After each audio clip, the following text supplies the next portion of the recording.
অনেকটাই ব্যাকফুটে চলে গেল আইএসএফের নওশাদ সিদ্দিকী। ক্যানিং পূর্ব এবং পশ্চিমে দুটি আসনেই আইএসএফ প্রার্থী দিচ্ছে। যে দুপক্ষের নমনীয় মনোভাবই নিয়েই আসন সমঝোতা করছে। 25টা আসন নিয়ে আলোচনা হচ্ছে। তাহলে কি নওশাদ সিদ্দিকী জোটের স্বার্থে 50-এর জায়গায় 25-এ নেমে যাবে? তাহলে সিপিএম বৃহত্তর একটা আসনের লক্ষ্যেই এগোচ্ছে। 26-এর ভোটের ফলাফল কি হবে তার উত্তর সময় দেবে। তবে রাজ্য রাজনীতিতে যেভাবে উত্তপ্ত হচ্ছে তাতে করে নতুন করে একটা পরিসংখ্যান ইতিমধ্যেই উঠে আসার সম্ভাবনার জায়গা তৈরি হলেও জোট নিয়ে কিন্তু এখনো পর্যন্ত কোনো সিদ্ধান্ত হয়নি। জোট না জট এটা নিয়েই কিন্তু আজকের এই আলোচনা। কারণ আসন সমঝোতা নিয়ে যেভাবে বামেদের মধ্যে একটা জটিলতা তৈরি হয়েছে সেই জট কিন্তু ধীরে ধীরে কাটার পথেই এগোচ্ছে। কারণ নওশাদের সাথে আসন রফার যে জট অনেকটাই কাটিয়ে ফেলা সম্ভব হয়েছে আলিমুদ্দিন স্ট্রিটে, তা অন্তত গত বৈঠকে তা স্পষ্ট হয়ে গেছে। এবং শুধু তাই নয়, আমরা যে বিষয়গুলো দেখেছি যে আনুষ্ঠানিকভাবে কিছু না বললেও একান্ত আলোচনায় জানা গিয়েছে যে আসন সমঝোতায় অনেকটাই জট কেটে গিয়েছে। এবং সেই জায়গা থেকে প্রশ্ন উঠছে, তাহলে কি অনেকটাই ব্যাকফুটে চলে গেল আইএসএফের নওশাদ সিদ্দিকী? কারণ যে আসন টার্গেট তিনি দিয়েছিলেন সেই আসন কি তাহলে তিনি পাচ্ছেন? কারণ নওশাদ সিদ্দিকীর দল আইএসএফের সঙ্গে আসন রফার যে জট বেশ কিছুটা হলেও এখনো পর্যন্ত কাটিয়ে উঠতে পারেনি আলিমুদ্দিন স্ট্রিট। এবং যে কারণে দফায় দফায় বৈঠক হচ্ছে, কিন্তু সেই বৈঠকে এখনও জট কিন্তু অব্যাহত রয়েছে। এদিকে নওশাদ সিদ্দিকী, সিপিএমের রাজ্য সম্পাদক মোহাম্মদ সেলিম এবং বামফ্রন্ট চেয়ারম্যান বিমান বসুর বৈঠকে বরফ কি গলেছে? এবং সেই বরফ গললেও কতটা গলেছে? কারণ দীর্ঘ বৈঠকের শেষে দুপক্ষ আনুষ্ঠানিকভাবে কোনো বিষয় তারা স্পষ্ট করেনি, তবে আলোচনা হয়েছে এটুকুই তারা বলেছে।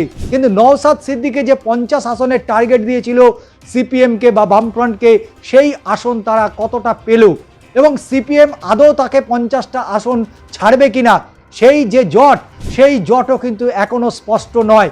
তবে যেটা মনে করা হচ্ছে, হয়তো বামফ্রন্ট তারা এই আইএসএফকে 45টা আসন দিতে পারে। এদিকে ফরওয়ার্ড ব্লক এবং আরএসপি তারা ক্ষুব্ধ, জোটে নেই কংগ্রেস। 21 থেকে এবার কিছুটা বেশি আসন দাবি করেছে শরিকরা। ফরওয়ার্ড ব্লক এখনো পর্যন্ত 30টা আসনে দাবি রেখেছে। সূত্রের খবর সেটা কম বেশি 25টা হলেও তারা রাজি। কিন্তু সিপিএমের তরফ থেকে ফরওয়ার্ড ব্লককে বলা হয়েছে খুব বেশি হলে গোটা 15 আসন তাদের ছেড়ে দিতে পারে। আর তাতেই ক্ষুব্ধ হয়েছেন নরেন চট্টোপাধ্যায়। ফ্রন্ট চেয়ারম্যান বিমান বসুর সঙ্গে ফরওয়ার্ড ব্লকের আরও যে দ্বিপাক্ষিক বৈঠক, সেই বৈঠক এখনও বেশ খানিকটা সময় বাকি রয়েছে এবং সেখান থেকেই খানিকটা হলে জট কাটতে পারে। তবে আসন ছাড়া নিয়ে বামফ্রন্টের তরফ থেকে সিদ্ধান্ত নিতে দেরি হওয়ায় বামেদের জন্য আসন ছেড়ে নিজেদের পছন্দ আসনে প্রার্থী ঘোষণা করে দিতে পারে নওশাদ সিদ্দিকীর দল। তবে সূত্রের খবর, ক্যানিং পূর্ব এবং পশ্চিমে দুটি আসনেই আইএসএফ প্রার্থী দিচ্ছে। ভাঙড়ের নওশাদ নিজেই সম্ভাব্য প্রার্থী হচ্ছেন। এদিকে আরএসপি 23টে আসনের লড়াই করত এবং গত বিধানসভায় ভোটে আমরা দেখেছি কংগ্রেস আইএসএফের সঙ্গে জোট থাকায় তারা 11টি আসনে লড়েছিল। এবার কেন্দ্র বেছে তারা 19টি আসনে লড়াই করার কথা বিমান বসুকে অলরেডি জানিয়ে দিয়েছে। এবং তার পাশাপাশি সিপিএম 19টি আসন ছাড়তে নারাজ, পাশাপাশি কিছু আসন পরিবর্তন করার কথা বলা হচ্ছে। ফলে আরএসপির সঙ্গে আসন ভাগাভাগি নিয়ে জট এখনও অব্যাহত রয়েছে। ফের আবারও নতুন করে একটা দ্বিপাক্ষিক বৈঠক হবে। তবে সেই বৈঠকে রাজ্য সম্পাদক তপন হোর আশাবাদী যে এই সমস্যা আলোচনার মধ্যে মিটে যেতে পারে। তবে নওশাদ সিদ্দিকীর আসন রফা নিয়ে এখনও কোনো চূড়ান্ত ফলাফল হয়নি। এদিকে সিপিআই 20টি আসন চেয়েছে, সেটা নিয়ে সিপিএমের সঙ্গে এখনও পর্যন্ত কোনো জটিলতা তৈরি হয়নি। এদিকে এই প্রসঙ্গে সিপিএমের কেন্দ্রীয় সদস্য সুজন চক্রবর্তীর বক্তব্য, বামফ্রন্ট একটা ধারাবাহিকতা, নির্বাচনকে সামনে রেখে পারস্পরিক আলোচনা চলছে, নির্দিষ্ট সময়ে বর্ধিত ফ্রন্টের তালিকা প্রকাশ করা হতে পারে। কিন্তু প্রশ্ন থেকে যাচ্ছে। নওশাদ সিদ্দিকী ৪৫টির মতো আসন দাবি করেছে। এও খবর যে সিপিএমের তরফ থেকে জানানো হয়েছে তিনি ২৫টার বেশি আসন পাবেন না। তবে দুই দলের শীর্ষ নেতাদের কথা থেকে স্পষ্ট আরও কয়েকদিনের মধ্যে সংখ্যা একটু ওঠানামা করতে পারে। তবে সূত্রের খবর যে দুপক্ষের নমনীয় মনোভাবই নিয়েই আসন সমঝোতা করছে। এই ধরনের মিটিংয়ে অনেক নেতা থাকেন, কিন্তু মিটিংয়ে কি হলো বা তা ছুঁয়ে নিচে নামতে খুব একটা সময় লাগে না।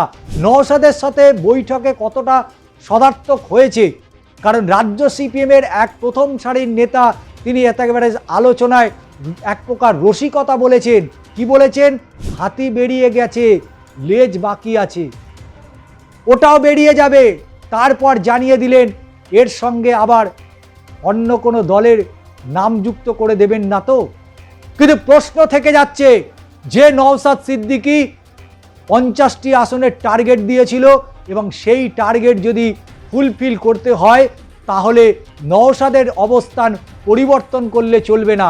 এদিকে নির্বাচন এসে যাচ্ছে, নির্বাচনের দোরগোড়ায় আরও যদি আসন নিয়ে রফাদফা করতে হয় তাহলে যা করা দ্রুততার সাথেই করতে হবে।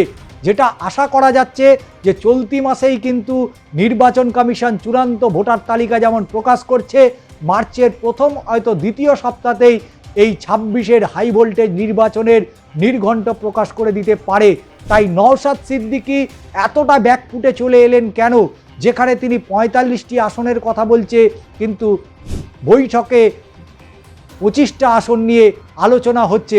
তাহলে কি নওশাদ সিদ্দিকী জোটের স্বার্থে ৫০-এর জায়গায় ২৫-এ নেমে যাবে?